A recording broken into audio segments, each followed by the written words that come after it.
Radio Silaturahim dan juga Rasil TV untuk Islam yang satu, Ikhwan Ahwat yang dirahmati Allah Subhanahu wa taala. Terima kasih masih bersama kami dalam acara Tausiah Sore bersama Ustadz Zainal Al-Hadi.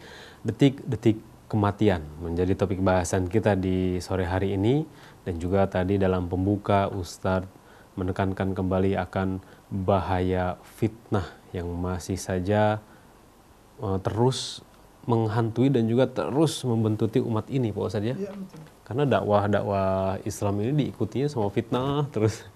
Tapi tadi ketika Ustadz sambungkan dengan ini menjadi muhasabah diri sebenarnya gitu ya. Iya. Orang-orang yang menjadi produsen fitnah. Kan ada Pak Ustadz? Iya. Kan ada produsennya. Ada di luar negeri sebenarnya. Ada distributornya juga. Ya, ada di sini Distributornya. Nah, namun kan ada juga korbannya nih Pak Ustadz. Banyak. Korban fitnah gitu ya. Diingatkan gitu bahwa berhentilah, karena kematian itu sudah dekat gitu Pak Ustadz ya. Iya. Detik-detik kematian. Sayang. Makanya tadi tujuannya tadi betul Ustadz sampaikan bahwa semata-mata ini mengingatkan gitu kepada semuanya yang mendengarkan siaran ini bahwa kita semua akan mati gitu. Ya, jangan sampai amal soleh kita banyak. Jangan sampai amal soleh, nah ya. Angus karena kita memfitnah. Baik, saya akan ke pertanyaan yang sudah masuk Pak Ustadz ya. Ya. Ini ada SMS dari hamba Allah. Assalamualaikum warahmatullahi wabarakatuh. Pak Ustadz, Ya. bagaimana akhir hidup manusia yang suka mengkhianati dan bahkan membinasakan para pejuang-pejuang, baik pejuang dakwah ataupun pejuang bangsa ini? Mohon dijelaskan. Bismillahirrahmanirrahim. Iyalah, janganlah kasihan itu ya. Itu karena Allah tuh siapapun manusia ini tidak boleh diganggu. Lihat, Allah tuh sayang. Misal ada orang berbuat jahat, berbuat dosa nih. Dia berbuat dosa betulan yang urusannya dengan Allah. Dia melakukan perbuatan maksiat. Kita lihat, kita ceritain nama orang. Itu dosa kita lebih besar daripada yang berbuat tadi. Kenapa kok Allah begitu? Kata Allah, dia hambaku. Aku mau maafkan dia. Kalau dia sudah tobat, dia bersih jadi mulia lagi. Tapi kamu ceritain kemana-mana, harga diri dia jatuh, dia hambaku. Itu Allah tidak mau tuh hambanya tuh dihina kayak gitu. Itu yang nakal, apalagi yang baik. Seorang ustadz yang dakwah ke sana, dakwah ke sini, difitnah. Masa Allah tidak marah? Coba deh. Dia ikhlas karena Allah. Kita kan nggak tahu orang ini ikhlas apa tidak. Apa dia dibayar, apa dia ikhlas lillahi ta'ala, kan kita nggak tahu. Yeah. Seandainya dia ikhlas, dia disayang Allah. Anda nyakiti dia, Anda menghalanginya, bagaimana nasib Anda di akhirat nanti? Mungkin amal Anda yang banyak tuh bisa habis untuk bayar denda nanti. Jangan, kita ini kan tidak tahu hati manusia. Siapa ikhlas apa tidak tahu. Tapi kalau juga mau berpikir, ya tabayun dong. Lihat dulu, intipin gitu. Kan bisa tabayun. Bisa kelihatan sedikit-sedikit. Kalau juga nggak bisa tabayun, kan bisa husnuzon. Kan bisa begitu. Kenapa mesti su'uzon terus? Kan di Quran bilang, jauhi su'uzon. Inna ba'dadzani ismun. Nah itu. Terus fasikun binaba'in. Semua lagi berita ini semua dari luar negeri, kan tahu. Yang nyuruh dari luar negeri itu bukan untuk kepentingan Islam. Ya, kalau apalagi yang simpatisan ISIS, dia mau bikin daulah Islam, mau bikin negara Islam tapi melalui berdarah-darah, kan nggak mungkin, nggak masuk akal. Akal kita pun nggak bisa nerima dong. Masa mau bikin negara Islam mesti perang, bunuh orang semua, di mana-mana dibunuh. Itu di Yaman tuh juga begitu. Nggak masuk akal. Sudah kolera masih dicegat, obat masuk nggak boleh. Kan terlalu kejam. Jadi akhirnya cerita seperti ini, lidah ini berat sebenarnya. Tapi nggak dibuka, kasihan banyak masyarakat nggak tahu. Ditutupi terus juga kasihan umat ini banyak nggak tahu. Ini umat ini berapa persen di negeri kita, di mana-mana juga di sini, menyangka orang itu kafir, padahal tidak. Coba deh bayangkan, berapa dosanya itu, membohongi umat dengan fitnah dan sebagainya. Jadi sangat berbahaya Ibu, orang yang tidak, Bapak ya, orang Islam biasa saja, dia tidak sholat, dia nakal, itu pun tidak boleh dihina, tidak boleh difitnah. Tetap punya hak hidup terhormat. Semua bangsa kita ini. Semua punya hak hidup terhormat, semua manusia. Allah yang memberi hak terhormat itu. Makanya kalau orang ceramahkan, pada yang berkirim surat kepada yang terhormat, saudara-saudara yang terhormat, semua terhormat. Itu memang ajaran Allah. Semua manusia terhormat. Semua manusia terhormat, tidak boleh ada yang dikafirkan atau dihina. Nah, apalagi yang baik tadi pertanyaannya.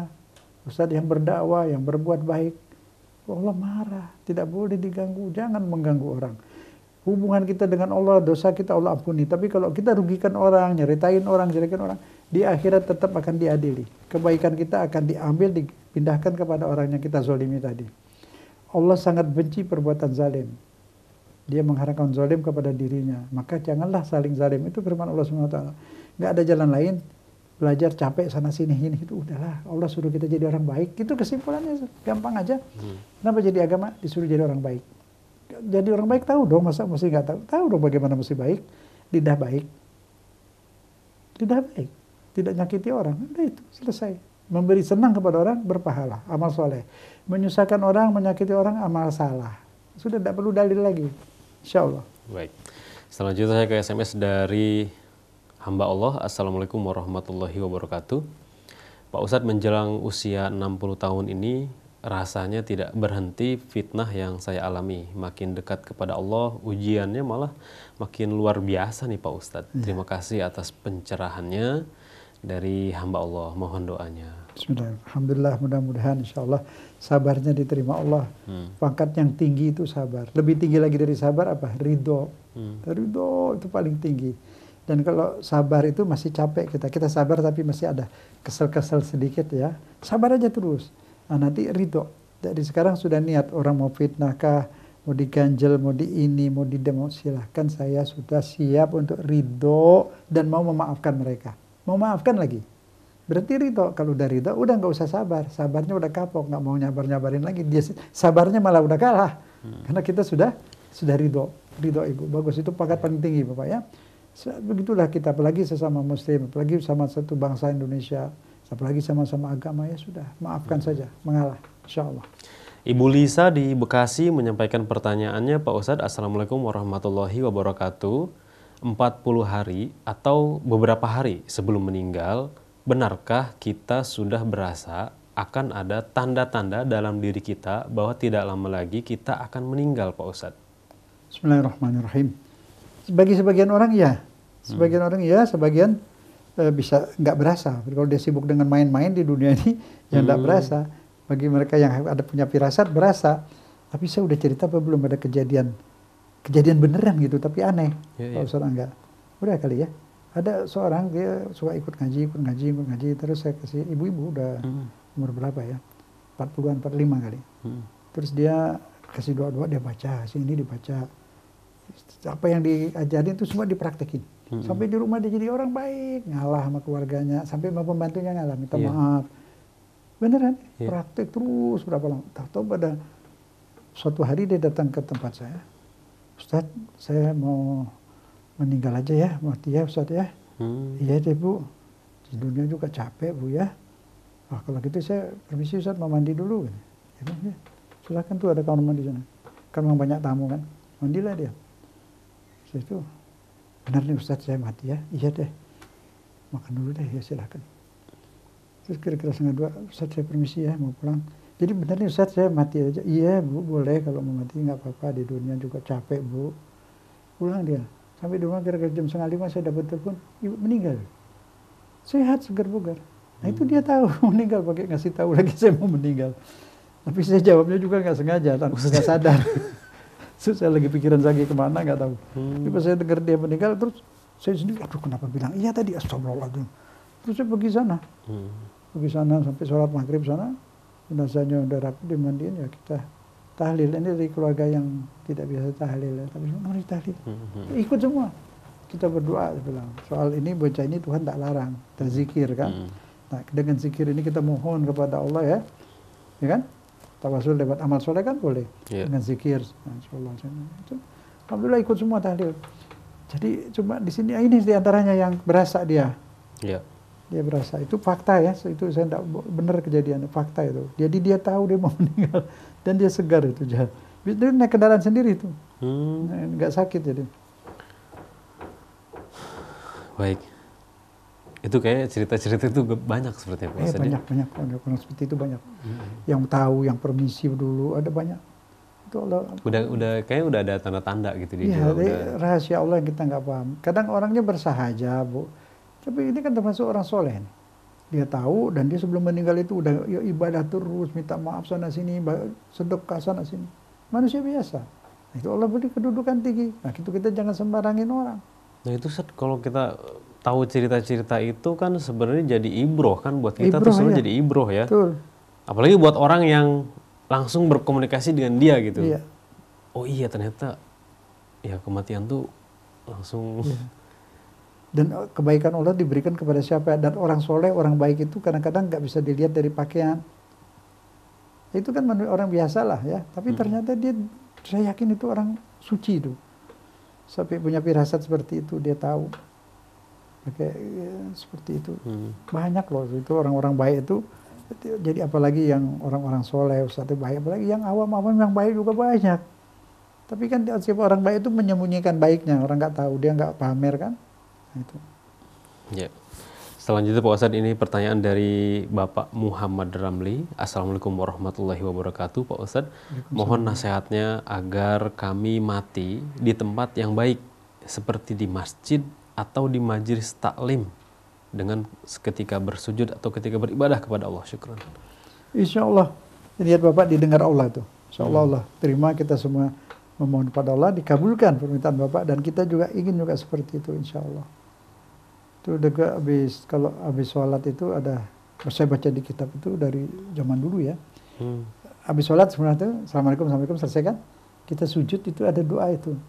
Allah, itu kan, itu, ya man yakbalul yasir wa ya'fu anil katsir, iqbal minil yasir wa'fu anil katsir. Ya Allah yang menerima ibadah walaupun sedikit, walaupun kurang sempurna, terimalah ibadahku, ini kan gitu. Allah menerima yang sedikit dan memberi maaf yang banyak. Ya Allah berilah, terimalah amalku yang sedikit ini dan berilah aku ampunan yang banyak. Pakai bahasa Indonesia aja. Ya Allah terimalah suratku yang sedikit ini atau yang kurang rapi lah ya. Dan berilah aku maaf yang banyak. Itu sunnah juga. Ada di sini nanti kalau mau. Kopi jadi kita ada doa-doanya Pak Ustadz ya? Ada habis sholat sujudnya sambil sujud biasa bacanya. Iya. Minta diterima sholat kita. Betul. Baik, saya ke SMS selanjutnya Pak Ustadz. Ya.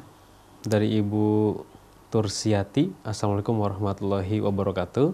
Waalaikumsalam warahmatullahi wabarakatuh. Pak Ustadz, jika durhaka kepada orang tua lalu orang tua tersebut sudah meninggal, belum sempat meminta maaf, bagaimana caranya untuk si anak meminta ampun kepada orang tuanya? Ya, Bismillahirrahmanirrahim. Insya Allah orang tua itu memaafkan ya, walaupun tidak pakai lafaz, di hatinya saya yakin dia memaafkan. Tapi untuk lebih yakin lagi dan dia memaafkan, kalau ibu ada rezeki sekarang itu ibu bisa bersedekah hadiah untuk orang tua. Jadi seolah-olah yang bersedekah itu orang tua. Kayak seperti korban untuk yang sudah meninggal kan bisa. Nah itu bisa sedekah kepada orang-orang, ini untuk orang tua. Bisa juga sholat birrul walidain bagi yang meyakini ya. Sholat bacanya istighfar ya, Al-Fatihah atau astaghfirullahaladzim wali walidayya walil mu'minin wal mu'minat. Kan itu bacaan Quran. Ya kan? Seperti itu 2 rakaat. Banyaklah amalan-amalan kita kerjakan untuk kedua orang tua kita. Pada orang tua itu Rabbighfirli wali walidayya warhamhuma kama rabbayani shaghira, Rabbighfirli wali walidayya walil mu'minin wal mu'minat. Banyak doakan lah. Baca Yasin, hadiah. Enggak pakai sebut pahalanya, untuk baca Yasin hadiah buat sebulan, sudah. Tuhan terima, alhamdulillah, enggak dilarang. Kalau terima atau enggak itu suka-suka Allah. Hubungan terus ada, dan saya yakin mereka akan memaafkan. Tapi kalau kita ngirimin itu lagi, tambah dia maafkan, insya Allah kita juga dapat pahala, dan dia gembira itu sampai yakin, senang itu. Allah kita rohim, Allah tuh baik banget. Ya doa kayak gitu, amalan kita kirimin ya sampai. Tapi sebaliknya kita nyumpah-nyumpah itu enggak diterima sama Allah. Yang baik dia ramahnya, baiknya lebih tinggi dari marahnya. Itu Allah Subhanahu wa taala. Ada itu. Bisa haji untuk orang yang sudah meninggal, ya korban untuk orang meninggal, doa untuk yang meninggal, itu kita kerjain. Hubungan tetap, nanti kita meninggal juga dia udah nunggu di sana, udah nunggu, senang lah. Jadi jangan takut mati, jangan berani hidup. Kalau mati sih nggak usah takut, nggak usah berani, siap-siap saja. Jangan tidak siap, siap selalu dari sekarang siap. Itu tadi yang minta lagi masjid, lagi sujud, insya Allah. Memang begitu, kalau kita udah soleh ya pasti meninggal lagi dalam keadaan soleh. Kan tiap harinya memang udah soleh. Iya. Insya Allah tuh Bapak tadi cita-citanya baik. Insya Allah Pak, soleh saja terus seperti sekarang, meninggalnya lagi soleh. Enak, Allah beri kita hidup ini indah kok. Nggak ada yang susah. Jadi dengan ibadah, punya hati niat baik, semua menjadi indah. Cermin kan, kata Bimo ini cermin. Sini ada benci, ada dendam, ya semua jadi jelek. Sini ada cinta, ada sayang, ada semua jadi indah. Ingat Allah, Rasulnya, ya. Siap-siaplah untuk jemputan. Indah nanti. Berangkat saja. Anak urusan Allah yang jaga semua. Nggak usah khawatir.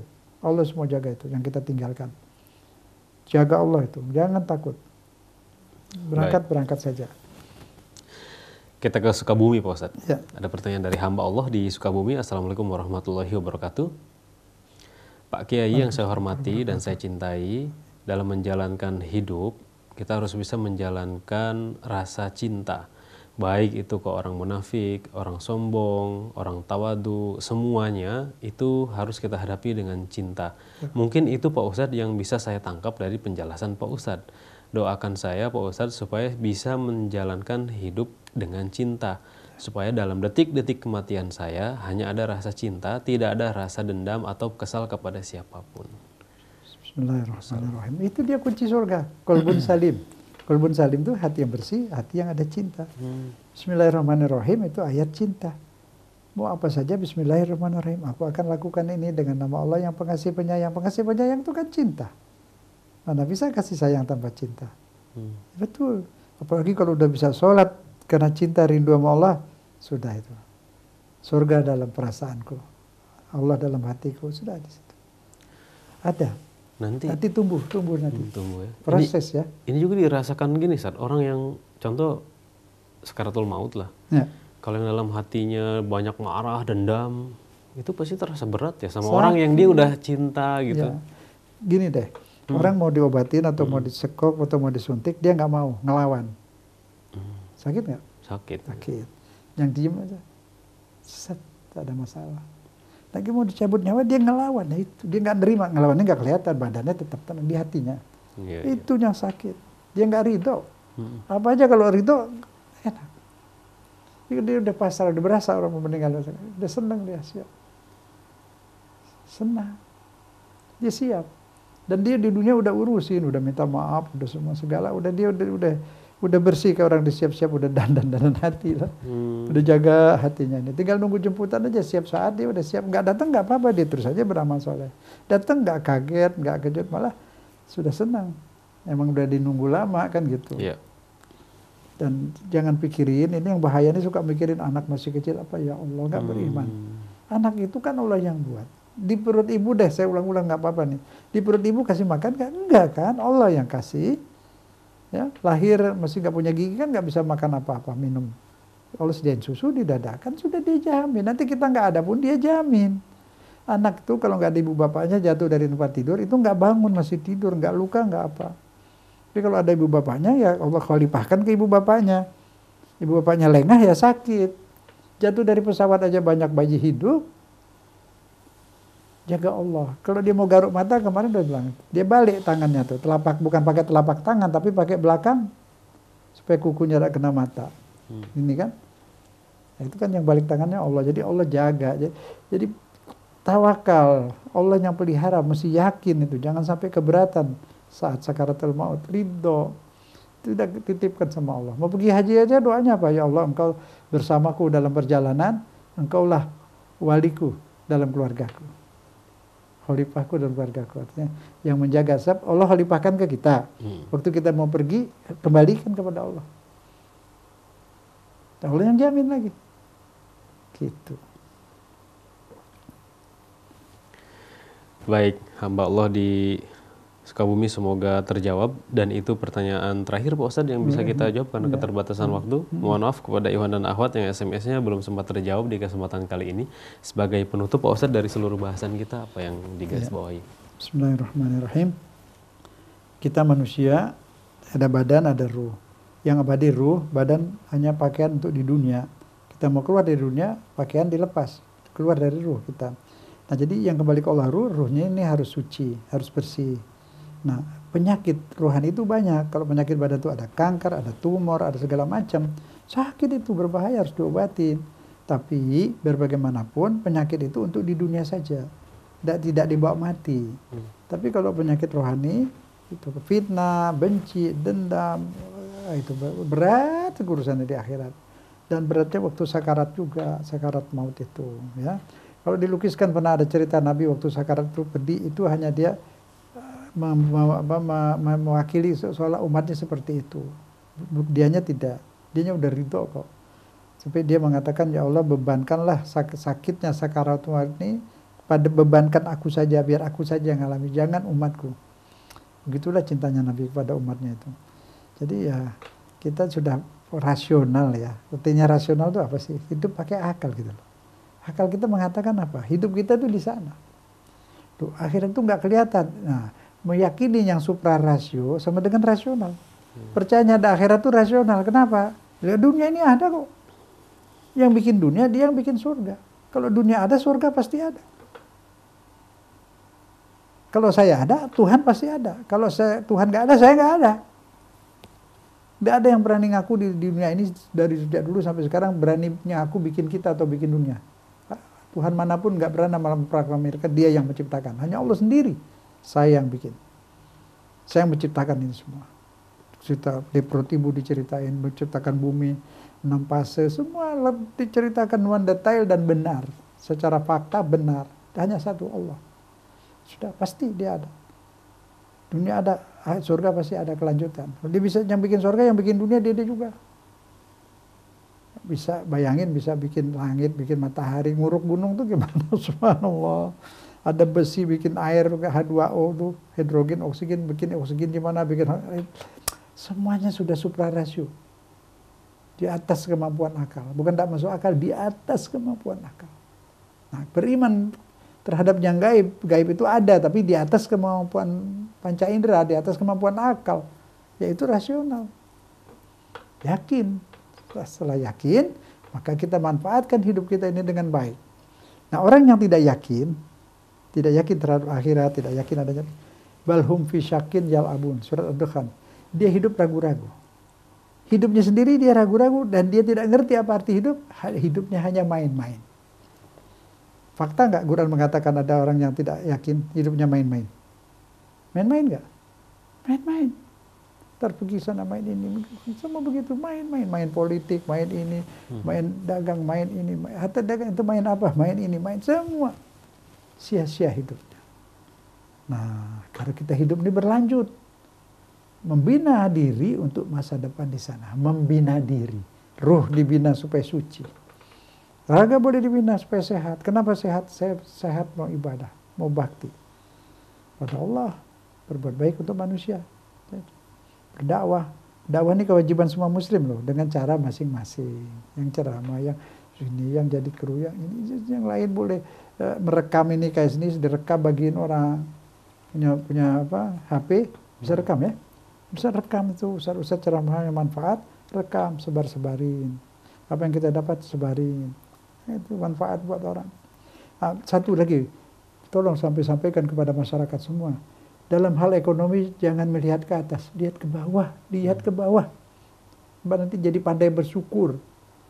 Coba sekali-sekali mampir ke rumah orang tidak mampu itu yang dapat beras raskin, coba ikut makan raskin situ. Nyobain, telennya aja susah. Nah sekarang kita di rumah enggak, kapan mau bersyukur? Lihat ke bawah. Ibadah lihat ke atas boleh. Di bidang ekonomi lihat ke bawah, jangan lihat ke atas nanti terus akhir jadi korupsi nanti. Nggak mau kalah, mau lebih, sampai kapan mau lebih? Sampai dijejelin tanah, di lahat baru berhenti. Takasur itu yang bikin rusak, bikin hidup hancur. Dunia susah, di akhirat susah. Hidup susah, mati susah. Kalau mau hidup enak, mati enak. Bersihkan hati. Jangan lihat ke atas, lihat ke bawah. Jadi kita bersyukur terus. Kalau ada orang kena bencana, tengokin. Dia, ada orang sakit boleh tengok dia. Alhamdulillah aku sehat. Lagi sehat mau dengar ini, dengar itu enak.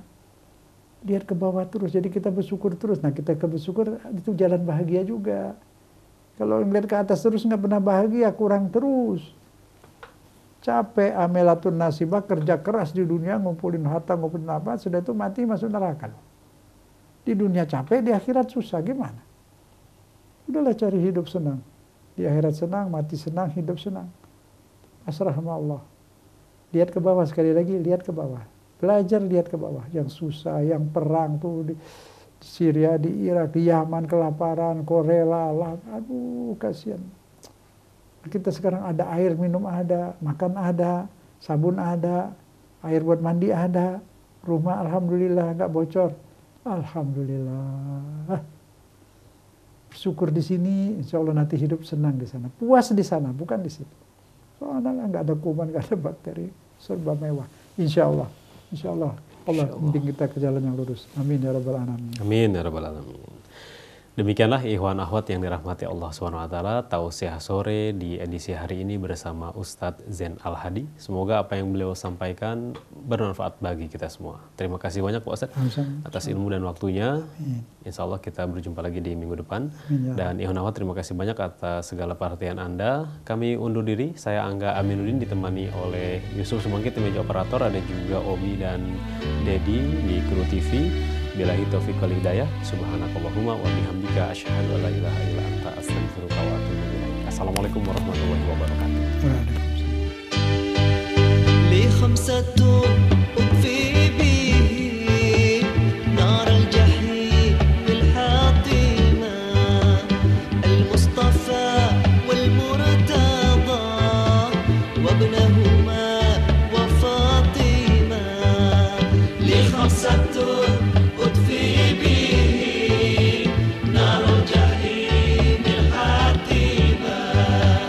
المصطفى والمرتضى وابنه